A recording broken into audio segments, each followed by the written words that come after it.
우리 한 번 더 기도하겠습니다. 이 은혜 말씀을 읽는 자와 듣는 자와 그 가운데 기록한 것을 지키는 자가 복이 있다 하십니다. 예수님, 오늘도 하나님의 말씀을 사모해서 이 자리에 나왔습니다. 하나님 아버지, 오늘도 말씀으로 하강하셔서 이 시대를 분별하게 도우시고 하나님이 기뻐하시고 원하는 뜻이 무엇인지를 아는 귀한 삶이 되게 도와주옵소서. 부족한 저희를 세워주시고 하나님의 이 귀한 복음을 전가하게 도와주시니 감사합니다. 이 복음의 말씀이 우리 마음판에 잘 박힌 목과 같이 우리 인생의 등불이 되게 도우시고 내 발의 빛이 되게 간섭해 주옵소서. 예수님의 이름으로 기도드리옵나이다. 아멘. 안경 마스크를 써야 됩니까?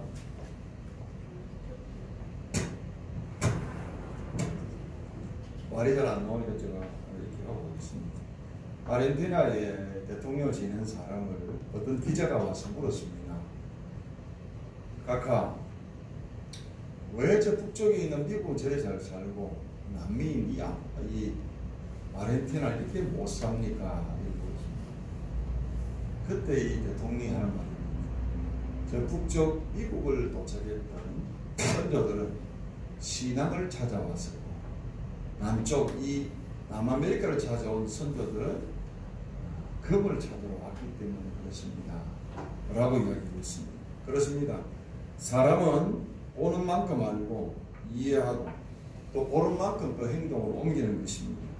어떤 관점에서 세상과 자신의 미래를 바라보느냐에 따라서 그 사람의 운명이 결정되어지는 것입니다. 부정적인 시각으로 바라보는 사람은 세상을 부정적으로 이야기해서 인생이 부정적으로 끝이 날 수밖에 없다. 그러나 긍정적으로 인생을 바라보는 사람은 언제나 진취적이고 그야말로 긍정의 삶을 살아간다. 그렇게 이야기할 수 있습니다. 오늘 우리가 무엇을 보느냐에 따라서 그 사람의 일생이 좌우된다고 하는 것을 볼 때에 보는 것이 얼마나 중요하냐. 우리 사람에게는 세 가지 눈이 있습니다. 첫째는 자연적인 눈입니다. 우리가 이 육신의 눈을 가지고 마이크를 보고 또 꽃을 보고 또 탁자를 보고 이래 합니다. 이건 뭐 선천적으로 우리가 물려받은 시력입니다. 그러나 또 우리가 보는 그 눈 가운데 또 한 가지는 지식의 눈이 있습니다. 이것은 우리가 공부를 해서 지식을 쌓고 그 지식을 쌓은 지식을 가지고 세상을 판단하고 보는 것을 우리 지안이라 이야기합니다. 우리 예수 믿는 사람은 그 가운데 하나 더 있죠. 영안이라는 게 있습니다. 그래서 우리 영적인 눈으로 이 세상을 어떻게 바라보느냐에 따라서 우리 인생이 달라진다는 이야기입니다. 오늘 창세기 11장에 보시면 가뭄 때문에 아브라함의 일가가 애굽으로 내려갔다가 그 애굽에서 다시 올라와서 베델과 아이 사이에 거처를 정했습니다. 그곳에 이 아브라함의 목자와 그의 조카였던 롯의 목자들이 분쟁이 일어났습니다. 싸움이 일어났습니다. 물론 뭐 분쟁은 목자들에 의해서 일어났지만은 사실 결과적으로 볼 때는 아브라함과 롯의 싸움이라고 그렇게 말할 수밖에 없는 것입니다. 그때 삼촌이었던 아브라함이 이렇게 제시를 합니다. 우리는 한 피를 나눈 형제가 아니냐. 우리는 가족이다. 내가 너와 함께 싸우는 것은 안 되고 또 우리 목자가 너희 목자와 싸우는 것도 용납할 수가 없다. 이제 우리가 많은 소유를 이렇게 가지고 있게 되었으니 이제는 헤어져야 할 시간이 다가왔다. 그러니까 어차피 우리가 좋은 모습으로 갈라지자. 그러면서 이 아브라함이 롯에게 제안을 합니다. 롯아, 내가 왼편으로 가면 나는 오른쪽으로 가고 내가 또 오른쪽으로 가면 나는 왼쪽을 택하겠다. 그 싸움의 불씨를 종식시키고자 하는 그런 이야기를 합니다. 근데 아브라함이 먼저 내가 오른쪽으로 간다. 너 왼쪽으로 가라. 이렇게 한 게 아니고 아브라함이 뭐라 했습니까? 그의 조카 롯에게 네가 먼저 선택을 했습니다. 그러니까 이 롯은 지금 있는 자신의 눈에 물도 넉넉해 보이고 기름진 땅이 보이는 모단으로 향해서 떠나갔습니다.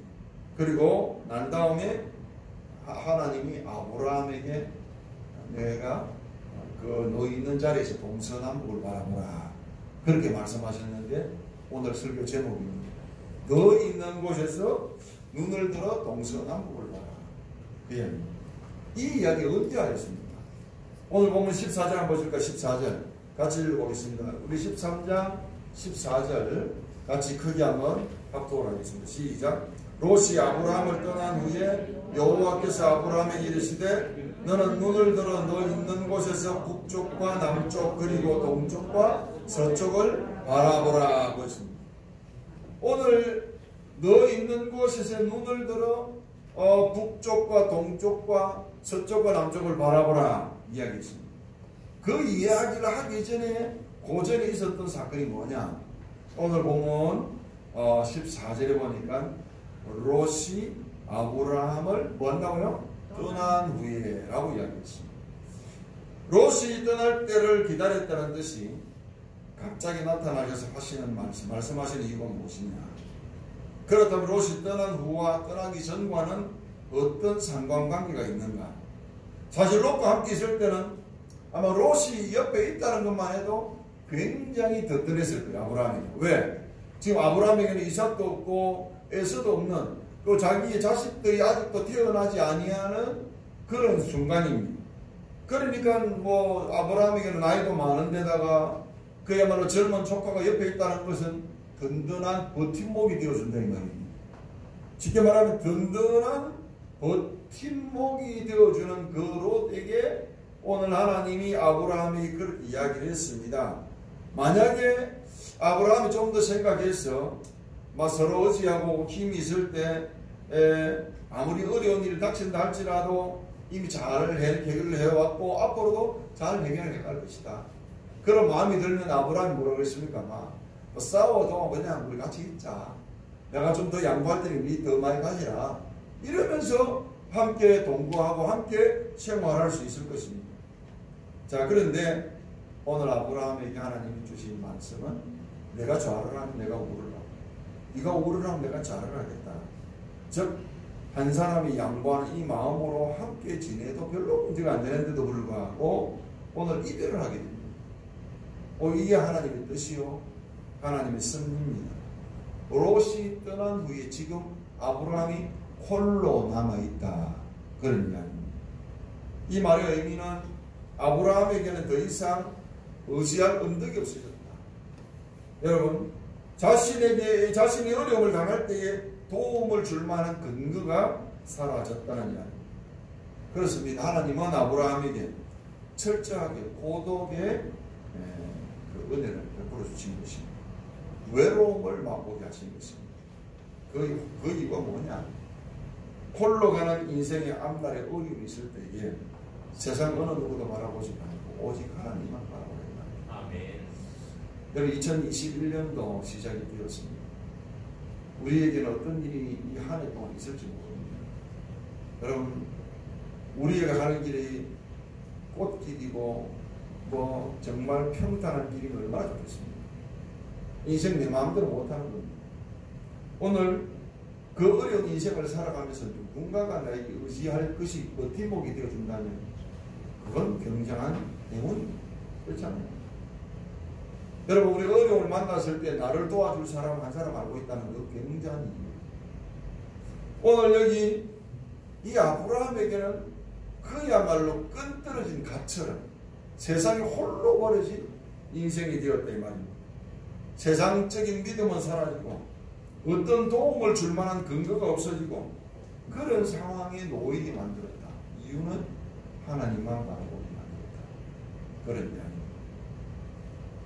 지금 여러분이 하나님보다 더 의지하는 게 뭐냐? 우리 남편, 우리 자식, 여러분 잘난 친구?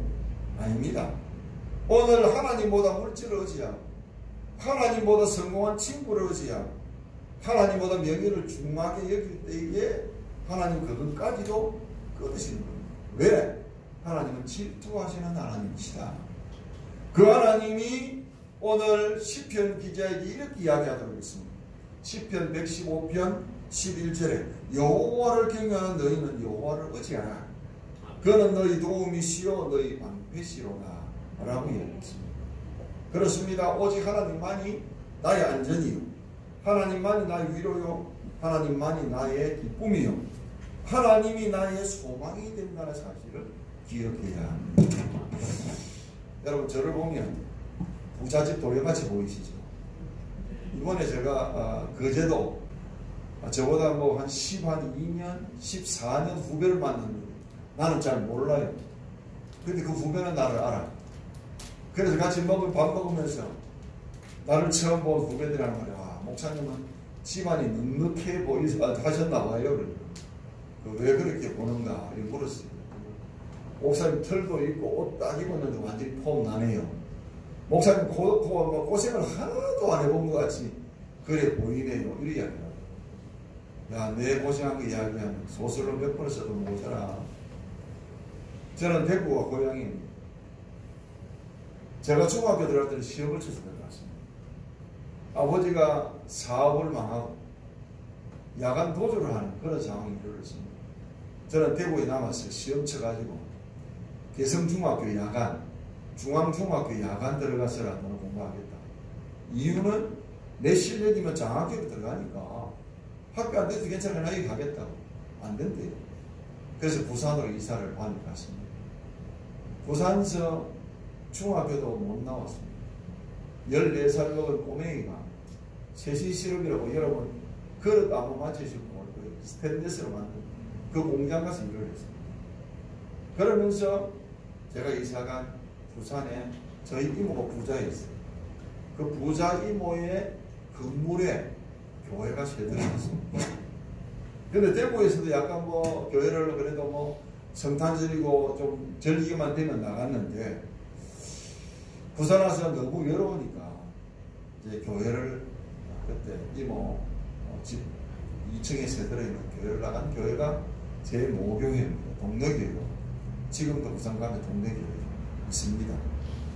거기 있으면서 좋은 분들을 만나게 되고 믿음이 삼투고 그러면서 공부를 해야 되겠다 하는 마음으로 직장생활 하면서 공장 다니면서 밤에는 공부해서 다른 아이들보다 4년 늦게 중학교 졸업 검증고시 받게 됐습니다. 그래 중학교 졸업하고 나니까 고등학교 가고 싶더라고요. 왜? 친구들은 다 교복 입고 학교를 가니까 나도 저 교복 입고 학교 한번 가봐야 되겠다. 그래서 시험을 쳐서 제가 74년도에 학교 입학을 했습니다. 교복 입고 다니는데 제 친구들은 고3, 나는 고1, 고2 동생들이 기울고 해가지고 앞에서 교문에서 그 당시 교복 입으면 남자아이들이 호크를 잡아야 돼요. 깜깜하니까 이걸 열어제끼면 너 이리 와. 그래서 나를 막 몽둥이를 때리려고 그러고 그 다음 또 저는 머리가 모자라서 굉장히 간지러워요. 그래서 모자도 가방 있잖아요. 가방 양쪽에 열면 그 가운데 집어넣고 이고 학교를 갔는데 불량하다고 때리고 이러는. 그래 보니 여기 있는 친구가 지나가게 야 3학년을 부르면서 야 니 좀 나 좀 도와주라. 야 얘들이 나를 지금 기합을 주고 있다.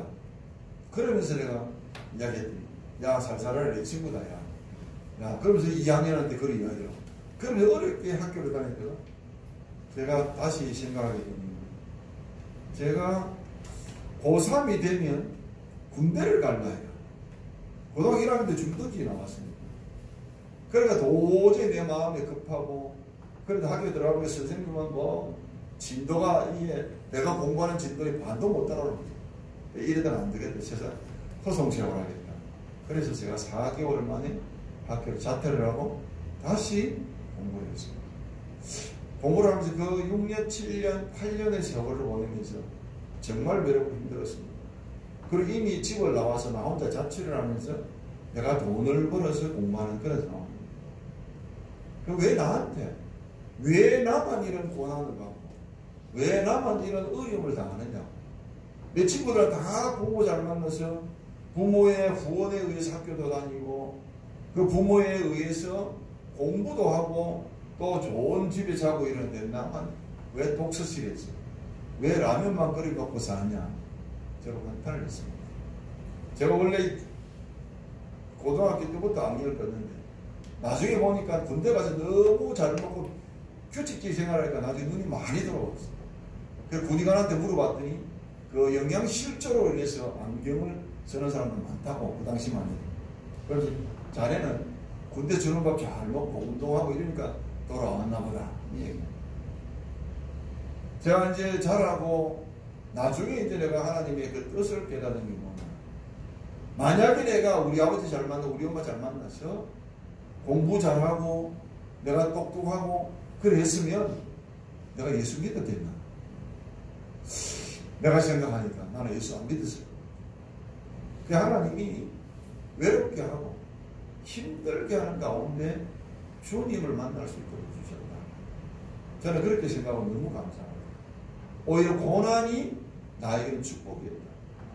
오늘 아브라함을 떠났던 롯, 아브라함이 의지하고 아브라함이 의탁할 수 있는 그 근거가 되는 롯이 떠난 후에 하나님이 찾아오셔서 축복의 말씀을 해주셨다. 결국은 하나님이 롯과 헤어지게 만들었던 그 깊은 뜻은 뭐냐? 하나님의 사람으로 온전히 세워나가기 위해서 하나님이 롯을 떠나게 만드시고 오늘 아브라함으로 하여금 하나님만 바라보게 만드신 그 사건이라는 겁니다. 우리 인생이 살아가면서 어려움을 당했다고 그랬어요. 여러분 낙심하거나 부정적으로 생각하지 마시기 바랍니다. 그것이 오히려 축복의 순간이고 그것이 오히려 하나님을 잘 믿게 하는 계기가 될지 모른다는 얘기입니다. 아브라함에게 롯이 있었으면 하나님을 그렇게 잘 섬기고 따라갔을까요? 아브라함이 믿음이 좋다고 그러지만 이 아브라함도 얼마나 흠집투성입니까? 자기 이쁜 부인을 2번이나 누이라고 속이고 하나님이 인도하셨던 그 길을 갔다가도 죽는 거니까 또 애국으로도 내려가고 얼마나 믿음이 없었으면 그런 행동을 하겠습니까? 정말 지금 하나님이 나타나가지고 우리에게 명령하시면 우리가 그 말 순종을 하겠어요? 기록된 성경으로 우리가 바라보면서 어떨 때는 의심도 하고 하지만은 아브라함에게는 직접 하나님이 나타나가지고 말씀하심에도 불구하고 이 아브라함이 이 믿음 없는 행동을 바라보면 하나님이 그를 사용하시기 위해서 롯을 떼어놓았다.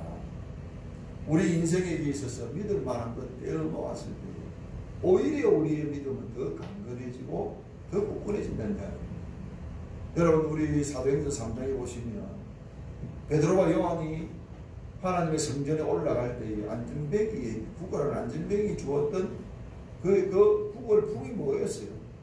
내게는 은과 금은 없거니와 내게 있는 것을 내게 주노니 나사렛 예수의 이름으로 일어나 그를 했습니다.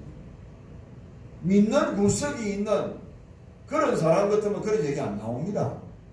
베드로와 요한이 돈이라도 많았으면 돈 줬겠지요.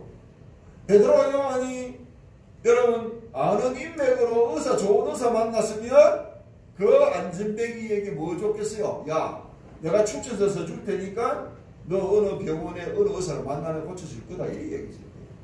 아무것도 없는 오직 예수밖에 없는 베드로 요한은 내게 있는 건 내게 줍니다. 나사렛 예수의 이름으로 일어나 걸어가라. 이게 우리 믿음입니다. 아멘. 목사님 요즘은 우리가 예수 믿어도 기적이 별로 없는 것 같아요. 그렇지 않습니다. 기적이 지금도 일어나고 있어요. 선교지 가면 여러분 기적은 굉장합니다. 내가 기도했더니 안전뱅이 일어나고 내가 기도했더니 누가 고침을 한다는 이야기. 왜 그럴까요? 그 오직 아무것도 없는 선교사가 오직 예수의 이름으로 그 성도에게 기도해 줬더니 기적이 일어나더라.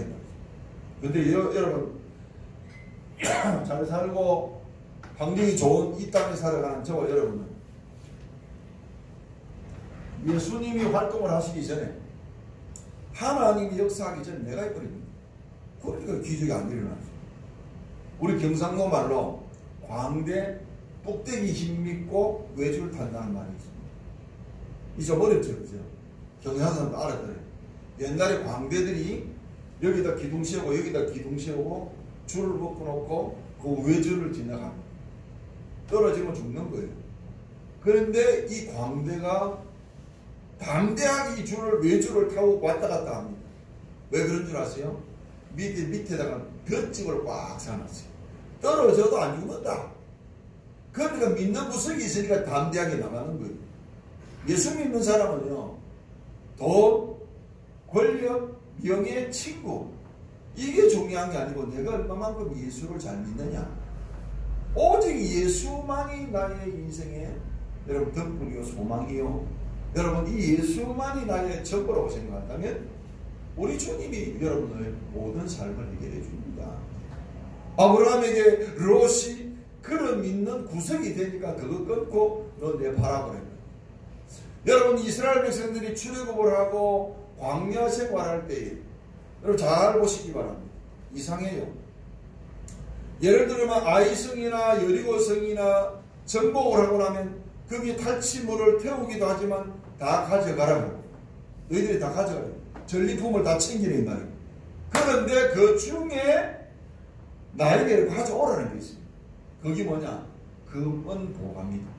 왜 그런 줄 아세요? 우리 하나님이 돈이 없어가지고 금이나 은을 요구한 게 아닙니다. 이 인생이 돈 생기고 금이 생기면 뭐 만드느냐? 금송아지 만들어드려요. 그 하나님이 너희들은 나만 보고 따라와야지. 왜 자꾸 금송아지 만들어 거기다 비냐? 거기들 너희들을 구원할 줄 아냐?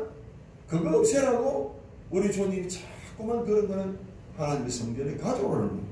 오직 한 분 예수 그리스도, 오직 한 분 하나님만 믿고 나가는 그런 걸음이 되라고 출애굽 운동 동안에 하나님이 하신 명령입니다. 여호수아가 싸웁니다.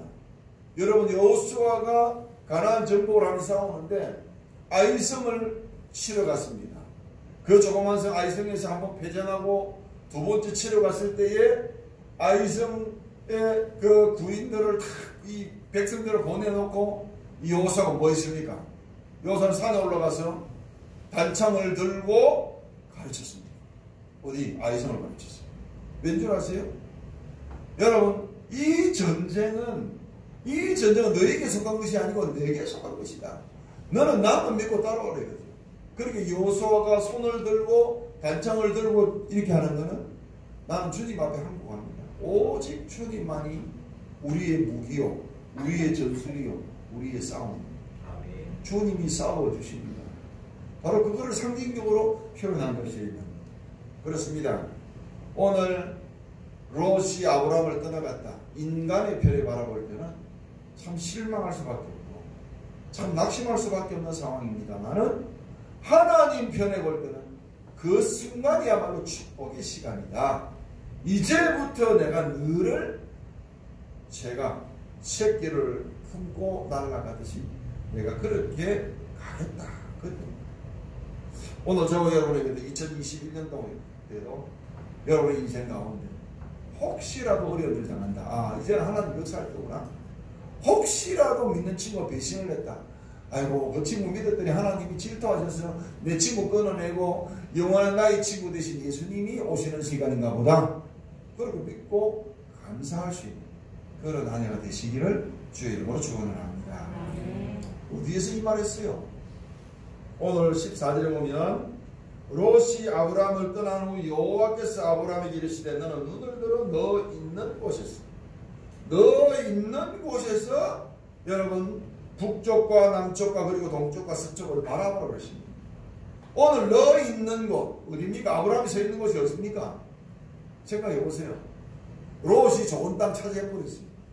아브라함이 서 있는 땅은 황량하고 곡식도 잘 안 자라고 여러분 그런 땅입니다. 아브라함이 지 챙길 거 다 챙겨가고 지끄러지 나머지만 남아있는 그곳입니다. 여러분 아브라함이 남아있는 곳에는 황무지입니다. 여러분 아브라함이 롯과 헤어질 때에 내가 왼편하면 나는 오른쪽 하고 네가 오른쪽 하면 내가 왼쪽 하겠다. 그렇게 롯에게 선택권을 주었습니다. 그때 롯은 야속하게 여러분 삼촌을 생각하지도 아니하고 물이 넉넉해서 기름진 곳을 여러분 요단을 향해서 떠나갔습니다. 아브라함에게는 황량한 벌판만 남아있는 곳입니다.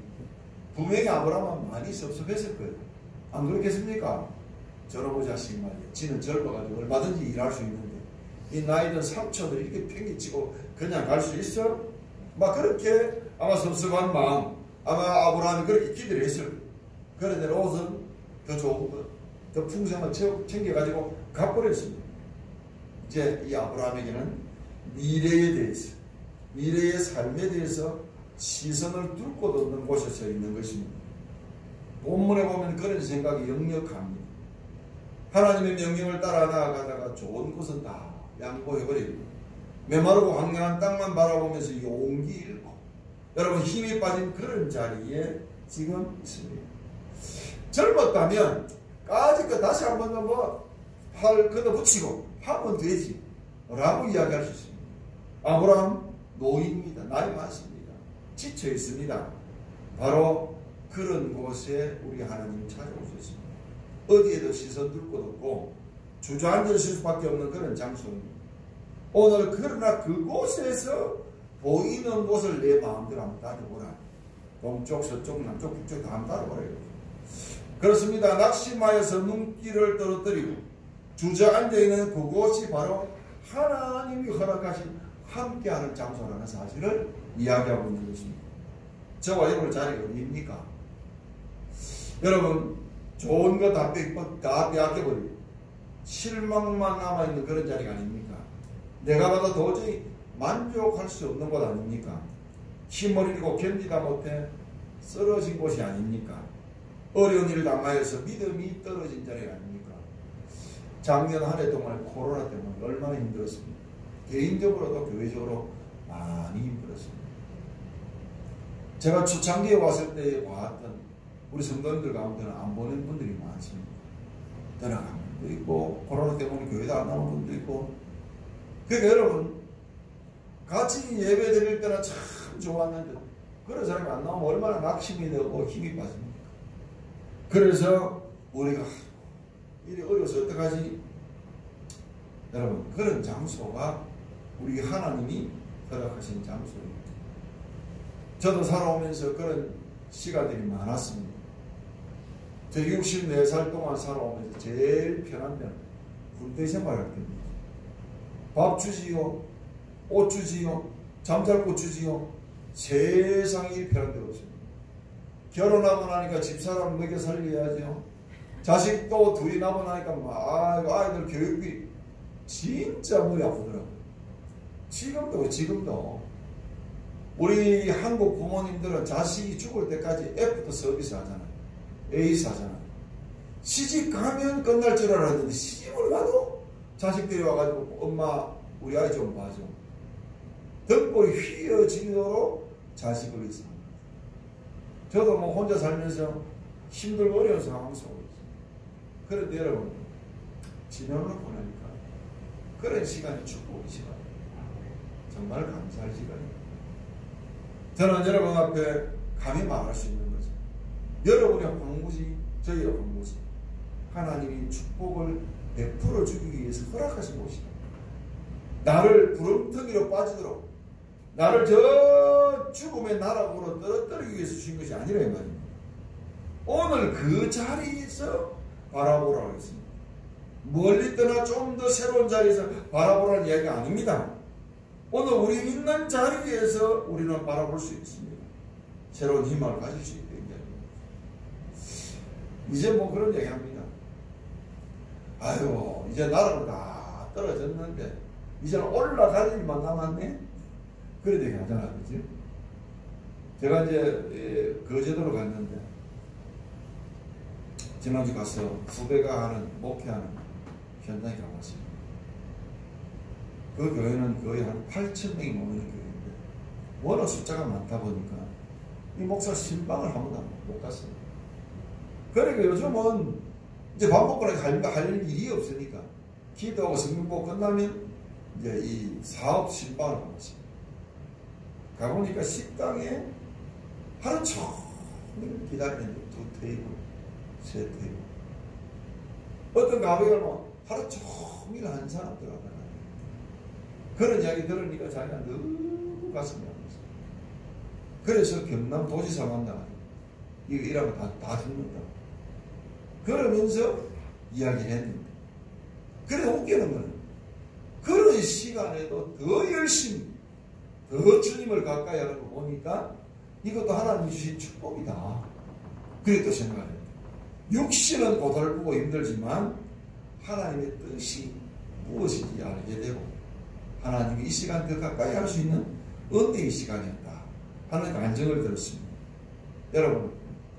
여러분의 자리가 비록 황폐한 자리를 할지라도 황무지의 자리를 할지라도 낙심하지 마시기 바랍니다. 아멘. 그 시간에 우리 주님이 함께하는 시간, 그곳에서 나와 함께하신 주님을 만나시기를 주의 이름으로 기도합니다. 아멘. 왜? 무엇 때문에 이 말씀을 하셨을까? 너는 너 있는 곳에서 동서남북을 바라보라 하신 이유가 뭐냐? 공동 성경에 보면, 공동 번역 성경에 보면 너 있는 곳에서 바라보되 고개를 들어 바라보라 그랬습니다. 너 있는 곳에서 땅을 보고 있던 실망의 눈을 새롭게 떠가지고 하늘을 쳐다보라. 소망의 눈으로 바라보라는 이야기입니다. 분명히 갈꽃이 마땅치 않았던 아브라함의 시선은 땅에, 아마 땅을 바라보면서 돌멩이에서 돌멩이 툭툭 차면서 이 앞으로 어떻게 살아가지? 아마 그런 생각을 할 거예요. 자, 그런 여러분 마음에 그 부담감 있는 그 아브라함이 롯이 떠나고 좋은 땅 다 가져가 버리고 이제 어떻게 하면 좋단 말인가 라고 하는 실망하고 있는 참으로 난감한 형편에 있는 아브라함에게 눈을 들어라고 했습니다. 눈을 들어. 표준 세 번역이 보니까 눈을 크게 뜨고라고 했습니다. 그 다음 미기 스탠다드 버전, 그 영어 성경에 보니까 주의 깊게 바라보고라고 번역을 했습니다. 그렇습니다. 땅만 바라보고 실망해버린, 용기를 상실해버린 그 눈을 버리고 이제는 소망의 가능성을 가진 소망의 눈으로 현재와 미래를 보라는 이야기입니다. 이스라엘 백성들의 거짓 예배와 우상 숭배로 말미암아 나라가 위태로운 지경에 이르렀습니다. 그랬을 때 스바냐 선지자는 하나님의 말씀을 증거했지만 이스라엘 백성들은 회개할 기미가 안 보였습니다. 그러니까 이 스바냐가 너무 낙심이 되니까 손을 떨어뜨리고 그렇게 하염없이 낙심하고 있을 때에 우리 하나님이 찾아오셨어요. 내 손을 떨어뜨리지 말라. 이 말은 너 기죽지 말라. 그런 이야기입니다. 땅 발등을 바라보는 우리의 눈을, 여러분 땅만 바라보는 있는 우리의 눈을 높이 들어 주님을 바라볼 때, 그렇죠? 사람들은 말할 때에 어려운 일을 당하면 사면이 다 절벽이고 막혔다. 앞을 봐도 절벽, 뒤를 봐도 절벽, 옆을 봐도 절벽이라고 얘기합니다. 예수 믿는 사람은 그 절벽 가운데서도 위를 바라보는 그런 영안이 떠여지시기를 주의 이름으로 축원합니다. 여러분, 오늘 우리는 우리의 시선이 어디를 향하는지 한번 보시기 바랍니다.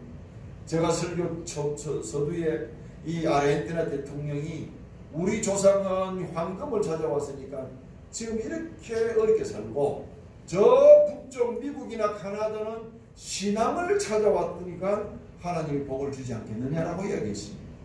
오늘도 우리의 눈은 저 위를 쳐다보고 눈을 들고 주님을 바라보는 그런 삶이 되어야 할 것입니다. 아멘. 비록 육신의 눈으로 더 좋은 것, 더 아름다운 곳이 있는 그 요단 그 소알 땅으로 갔던 결국 이 롯은 결국은 결과적으로 보면 마누라는 소금 기둥 되고 외롭게 그 섬을 할 줄 아는 그런 결과를 낳았습니다.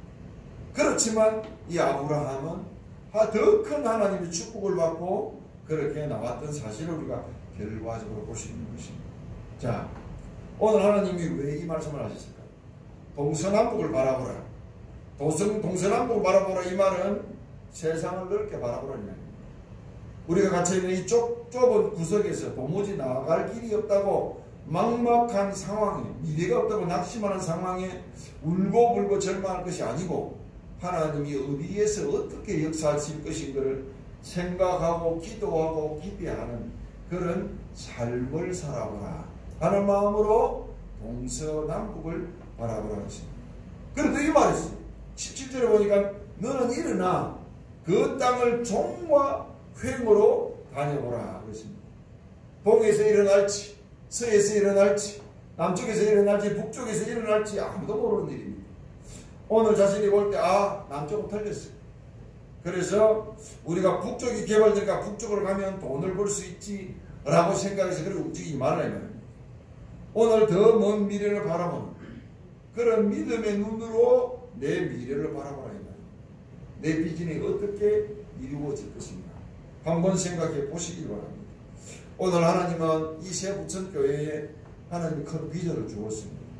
우리 한 사람 한 사람을 통해 목사가 되고도 저는 100명 이상 넘어가는 교회를 다니게 본 적이 없습니다. 지금 우리 제가 한국에 있을 때 개척했던 교회는 약 한 400명, 한 500명 모이는 교회로 성장했다고. 제가 6년 동안 개척만 실컷하다 떠났어요. 그때 하는 말이 목사님 조금만 기다리면 진짜 폭발적인 부흥을 할 때도 몇 떠나냐. 왜냐 그 당시에 대학생들만 30명 모이고 걔네들이 대학 졸업하고 결혼하면 30명이 짝 찾아오면 60명이 될 거 아니에요. 거기다 자식 놓고 그럼 그 아이들만 계속 있겠어요? 그렇게 결과적으로 지금 한 400명, 한 500명 되는 교회예요. 그런데 그런 은혜도 못 보고 제가 한국을 떠났습니다. 오스트리아, 비엔나, 독일, 미국, 여러분 뭐 좋은 나라 가면 다 좋게 사는 거 아닙니다. 잘 사는 사람 가운데 못 사는 상대적인 박탈 가면요 그건 말할 수가 없어요. 다 못 살면 나도 못 살면 괜찮습니다. 못 사니까. 그런데 오스트리아 1인당 GNP가 4만 불입니다. 독일 거의 5만 불입니다. 그 잘 사는 나라에서 나는 만 불도 안 갖고 살았습니다. 얼마나 어렵습니까? 그런데 감사하게 이게 하나님 축복이다. 둘째 아들 목사를 했습니다. 그래서 그런 의미에서 난 성공했다. 왜? 큰 교회 다니겠던 목사의 아들이 아버지 대접받는 거 보고 목사한다 그러면 그건 뭐 좀 그렇잖아요. 어렵게 사는 목사 집에서 지도 또 목사한테 그래서 제가 우리 아들 목사 하겠다고 이야기했을 때 그랬습니다. 야 아들 내가 나한테 용돈도 안 주고 네가 아르바이트에 돈 벌어서 썼는데 너 왜 목사하려고 그때 치고 다른 거 하지? 그래 쉬고 더라고. 그래서 자기는 그런 고통을 그런 고난을 받아도 나는 이 길 가는 것이 가장 행복한 길이다. 그런 얘기를 하더라고요. 사랑하는 성도 여러분, 오늘 우리의 삶 속에서 왜 이런 일이, 왜 이런 어려움이 있느냐고 낙심하고 불평할 것이 아니고 이 어려움 가운데서 우리 주님을 만나고 그 주님을 더 의지하라고 하나님이 허락하신 축복이다. 아멘. 그래 믿으시고 살아가는 저와 여러분의 시기를 주님을 축복합니다. 기도하겠습니다.